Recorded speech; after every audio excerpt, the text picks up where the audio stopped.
যে এক কাস্টমার আমাদের কাছে প্রোডাক্ট চাচ্ছে, সে ফর্সা হতে চায়, সুন্দর হতে চায়। কেন? তার দুটো বাচ্চা আছে, তার হাজব্যান্ড তাকে সেরকম আর কেয়ার করে না। আমাদের দেশে একটা কনসেপ্ট হচ্ছে, মানে আমরা সাদা হতে চাই, ফর্সা হতে চাই। ফর্সা আসলে কোনো বিউটি না। বিউটি হচ্ছে আমার স্কিনে যদি কোনো ময়লা থাকে, একটা ফেস ওয়াশ বা একটা স্কিন কেয়ার যে প্রোডাক্ট, সেটা ওই জার্মটা বা ওই ময়লাটা আপনার দূর করতে পারবে। যেহেতু আমাদের দেশে প্রচুর ধুলাবালি, প্লাস হচ্ছে আমরা বাইরে থেকে, এবং আমাদের হিউমিডিটিও বেশি, প্লাস গরমের দেশ, এটা খুবই এসেনশিয়াল। কিন্তু এইটা মানে এই না যে আমাদের দেশে একটা ফর্সা হওয়ার যে একটা প্রবণতা, এটা আসলে খুবই ব্যাড। আমরা কনফিডেন্সের জন্য স্কিন কেয়ার করব, তো এইটা আমরা একটা পয়েন্ট। অনেক কোম্পানি, অনেক জায়গায় আমরা দেখি যে ফর্সা হওয়া, এটা যেমন এই ক্যাম্পেইনটা আমরা কোরিয়াতে কোনো দেশে দেখি না। তো এটা থেকে আসলে বের হওয়াটা খুবই জরুরি, খুবই জরুরি আমার কাছে মনে হয় পার্সোনালি। আমাদের কাস্টমাররাও যেটা অনুভব করতে পারে, হ্যাঁ আমাকে স্কিন কেয়ার করতে হবে, স্কিন কেয়ার পাশাপাশি আমাকে ঘুমাইতে হবে। আমরা যেটা বলি ঘুম, পানি, খাবার, এগুলো সম্পূর্ণভাবে রিলেটেড। এখন আমাদের সমাজে যেটা হয়, আমরা অনেক কাস্টমার পাই। আপনাকে আমি স্টোরি বলি যে এক কাস্টমার আমাদের কাছে প্রোডাক্ট চাচ্ছে, সে ফর্সা হতে চায়, সুন্দর হতে চায়। কেন? তার দুটো বাচ্চা আছে, তার হাজব্যান্ড তাকে সেরকম আর কেয়ার করে না। তা আমাদের কাস্টমার কেয়ারতে বলতেছে এটার সাথে ফর্সা হওয়ার সম্পর্কটা কী? তো যাই হোক, ওনার সাথে কনসাল্ট করে করে কিছু প্রোডাক্ট আমরা দিলাম। পরবর্তী উনি স্কিন কেয়ার করলো বা এই করলো সে করলো, পরে বলতেছে না এখন হ্যাপি, বা এই ধরনের একটা জিনিস আর কি। তো আমরা খুবই অবাক। এইগুলো ধরেন, এগুলো একটা ভাইরাসের মতো। তো ঢাকা বিশ্ববিদ্যালয়ে যখন পড়ি, আমি কোরিয়ান একটা ঢাকা ভার্সিটিতে প্রচুর ল্যাঙ্গুয়েজ শেখায়। আমি ওখানে কোরিয়ান ল্যাঙ্গুয়েজের হায়ার ডিপ্লোমা পর্যন্ত করি 4 বছর। পরে একটা স্কলারশিপ নিয়ে আমি ওখানে প্রথমে ল্যাঙ্গুয়েজ শিখি, আবার বাংলাদেশে ব্যাক করি, আবার হচ্ছে মাস্টার্স করতে একটা স্কলারশিপ পাই। পরে ওইখানে ইন্টারন্যাশনাল ট্রেডে মাস্টার্স করি। মাস্টার্স করার পরে আমার কাছে একটা অপরচুনিটি আছে, এটা হচ্ছে শিনসেগে, একটা বড় কোম্পানি, অ্যারাউন্ড $40 বিলিয়ন কোম্পানি। ওই কোম্পানিতে আমি আমার প্রাইমারি ক্যারিয়ারটা স্টার্ট করি। ওখানে প্রায় 5 বছর ছিলাম। ওটা ছিল গার্মেন্ট সোর্সিং। আমাদের অনেকগুলো ব্র্যান্ড ছিল, নিজস্ব ব্র্যান্ড। আমাদের একটা টিম ছিল প্রায় 30 জনের, প্রায় $600 মিলিয়ন আমরা ইম্পোর্ট করতাম। এটা প্রায় 15টা দেশ থেকে, এখানে বাংলাদেশ, ইন্ডিয়া, ফিলিপিন, ভিয়েতনাম, সব দেশে ছিল। ওইখান থেকে আমি আবার গুগলে যাই। গুগলে পুরোপুরি ভিন্ন ট্র্যাক করলেও ওইটা আমি খুবই এনজয় করছি যে কদিন করছি। কিন্তু আমার টার্গেট ছিল ফ্রম ডে ওয়ান, আসলে আমি বিজনেস করবো। সামহাও একটা বিজনেস আমি ওই প্রথম কোম্পানি থাকা অবস্থায় শুরু করি। ওই বিজনেসটাতে আমি ফেল করি কোরিয়াতে। তো ফেল করার পরে প্রায় অনেক টাকা লস করছি, বিভিন্ন উত্থান পতন। এরপর যখন আমার ওয়াইফ ঢাকা ইউনিভার্সিটি জয়েন করার পরে 17 সালে জয়েন করে, পরে আমার বাচ্চা কাচ্চা তো এখানেই। তা আমার তখনই আগেও ব্যাক করার একটা চিন্তা, বাংলাদেশে কী করা যায়, এর আগেও একটু ট্রাই করছি। পরে 19-এ ফাইনাল করলাম যে আমি বাংলাদেশে চলে আসবো। আসার পর প্রাইমারি যেহেতু আমার ইন্ডাস্ট্রিটা হচ্ছে গার্মেন্টস, আমি পিডিএস গ্রুপ, যারা হচ্ছে বাংলাদেশ থেকে হাইয়েস্ট নাম্বার হচ্ছে গার্মেন্টস এক্সপোর্ট করে অ্যাজ এ গ্রুপ, কোম্পানি হিসেবে না, তাতে 18টা কোম্পানি আছে।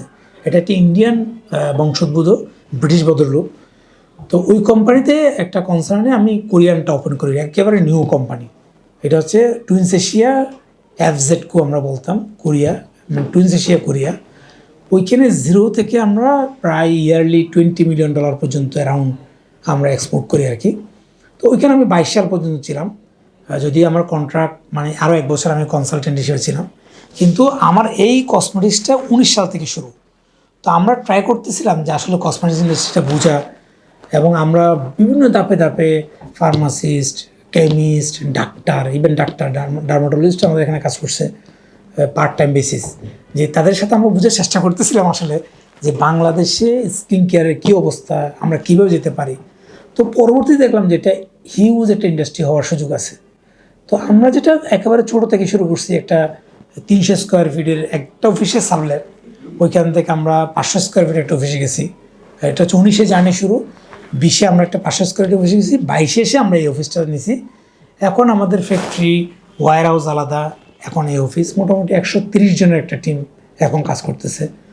তো কসমেটিক্সে আমার একটা টেস্ট ছিল যে কসমেটিক্সে আসলে ইন্ডাস্ট্রিটা কত বড়, কী অবস্থা, আমাদের লোকাল প্রোডাকশন করা যায় কিনা। তখন দেখলাম যে আমাদের প্রচুর আস্থার সংকট, মানে বাংলাদেশিরা বাংলাদেশি প্রোডাক্ট আসলে মানে পছন্দই করে না, সব বিদেশি প্রোডাক্ট। তখন আমরা প্রথমে বিদেশি প্রোডাক্ট দিয়ে শুরু করলাম। কিন্তু প্রথম থেকে আমাদের একটা টার্গেট ছিল যে না, যে কোনোভাবে কোরিয়া তো হিউজ বড় ইন্ডাস্ট্রি, মানে অলমোস্ট $48 বিলিয়ন ইন্ডাস্ট্রি। তো ওইটা যদি আমরা 5 কোটি মানুষের দেশ, কিন্তু এদের এক্সপোর্ট এবং মানে নিজেদের কনজামশন দুটোই মিলাই বলতেছি আমি। অথচ আমাদের এত বড় দেশ, ম্যাক্সিমাম এখন হয়তো 50% উপরে এখনও ইম্পোর্ট কিন্তু আমরা নির্ভর করি। এবং লোকাল যে এটা কিন্তু একদম সেগমেন্টেড, কিছু শ্যাম্পু, দু একটা লোশন, এর বাইরে কিন্তু আমরা নাই। কিন্তু ইন্ডাস্ট্রিতে বিগ হচ্ছে, তাহলে এই ইন্ডাস্ট্রিতে তো আমরা বাইরে টাকাগুলো পাঠিয়ে দিচ্ছি। তখন আমরা চিন্তা যে এই জায়গায় প্রচুর গ্যাপ, প্রচণ্ড গ্যাপ। এখানে যদি আরও 50, 100, 200 ফ্যাক্টরিও হয়, 200 ভালো ভালো প্রতিষ্ঠানও যদি বড় হয়, এটা মানে শেষ হবে না। তখনই আমাদের প্ল্যান, এবং সেই অনুযায়ী আমরা প্রায় গত 3 বছর প্লাস আমরা R&D করতেছি। বাংলাদেশে কিন্তু অলরেডি অনেক প্রতিষ্ঠানই মেড ইন বাংলাদেশ করছে, কিন্তু একটু যাদের টাকা পয়সা আছে তারা মনে করতেছে না এটা প্রোডাক্টটা ভালো না, আমাকে বিদেশ যেতে হবে, বিদেশি প্রোডাক্ট। তা আমরা যেটা চিন্তা করছি, এই যে বিদেশি প্রোডাক্ট, যে প্রোডাক্টগুলো যে সেগমেন্ট আছে, আমরা ওই সেগমেন্ট দিয়ে শুরু করি। তা আমরা যদি লোকাল প্রোডাকশন করে ওই প্রোডাক্টগুলোকে রিপ্লেস করতে পারি, এবং রিপ্লেস করার পরে একটা প্রশ্ন আসবে, ওইটা মেড ইন বাংলাদেশ, এটা মেড ইন UK, বা made in Korea, made in Japan, এটা কম্প্যারিজন করা। আমরা বলতে পারি লাস্ট 1 ইয়ার আমরা প্রচুর কাস্টমারকে আমরা ট্রান্সফার করছি। তাদেরকে আমরা প্রথমে বলি যে আপনি একটা ইউজ করে দেখেন, যদি আপনার ভালো না লাগে, যদি সিরিয়াসলি ভালো না লাগে, তাহলে আমরা রিফান্ড দেবো, এরকম পলিসি আমাদের আছে।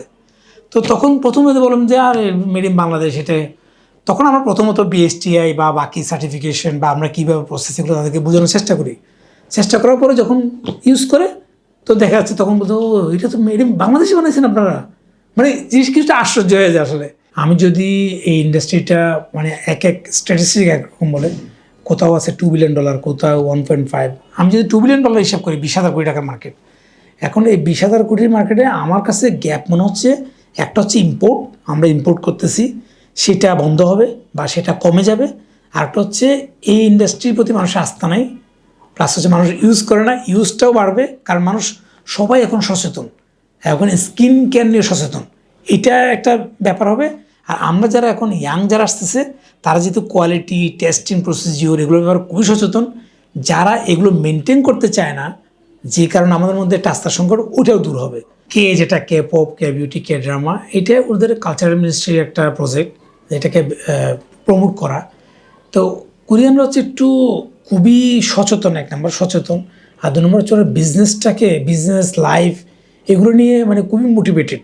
তো তারা যেটা বানায় সেটা বেস্ট বানাতে চায়। তো ওরা যখন এই লাস্ট 10 ইয়ার্স বা 15 ইয়ার্স আগেও কিন্তু এত এক্সপোর্ট তারা করতে পারতো না, তাদের মার্কেটটা ছিল চায়না বা এরকম। কিন্তু লাস্ট গত 5-6 মাস আগের তথ্য অনুযায়ী ওদের প্রায় 4,800 ফ্যাক্টরি আছে শুধু কোরিয়াতে, এবং ব্র্যান্ডের সংখ্যা কয়েক লাখ। এবং সেটা তারা ইউরোপ, আমেরিকা, ফ্রান্স, অ্যামাজনের টপ লিস্টে, টপ 10 ব্র্যান্ড লিস্টে কিন্তু কোরিয়ান ব্র্যান্ড চলে গেছে, যেটা আগে ইউরোপিয়ান, ফ্রান্স ছাড়া বা এই কয়টা ছাড়া পারতো না। এর একটা বড় কারণ কি, তারা নিজেরা যখন ইউজ করে, সেটা খাবার বলি, সেটা এটা বলি, তাদের রেগুলেশন যে বডি আছে, তারা খুবই কনসার্ন। আমি যদি একটা এক্সাম্পল দিই, কসমেটিক্স তো প্রচুর পরিমাণ টেস্ট তারা করে, এবং বেসিক মানে লেভেলটা এরকম চলে গেছে, তারা আসলে আমরা যে টেস্টগুলো করি এগুলো আসলে টেস্টের প্রয়োজনই নেই, তারা আরও অনেক অ্যাডভান্স লেভেলের টেস্ট করে। তো ওরা এই কোয়ালিটির ব্যাপারে, টেস্টিং প্রসিডিউরের ব্যাপারে, মানুষের আস্থার ব্যাপারে খুবই সচেতন, যেটা ইম্প্যাক্টটা স্কিন কেয়ারও সেম। এইসব কারণেই অন্যান্য দেশে এটা ইম্প্যাক্টটা মানে তারা সেল করতে পারছে জিনিসটাকে, ক্যাবিউটিটাকে আর কি।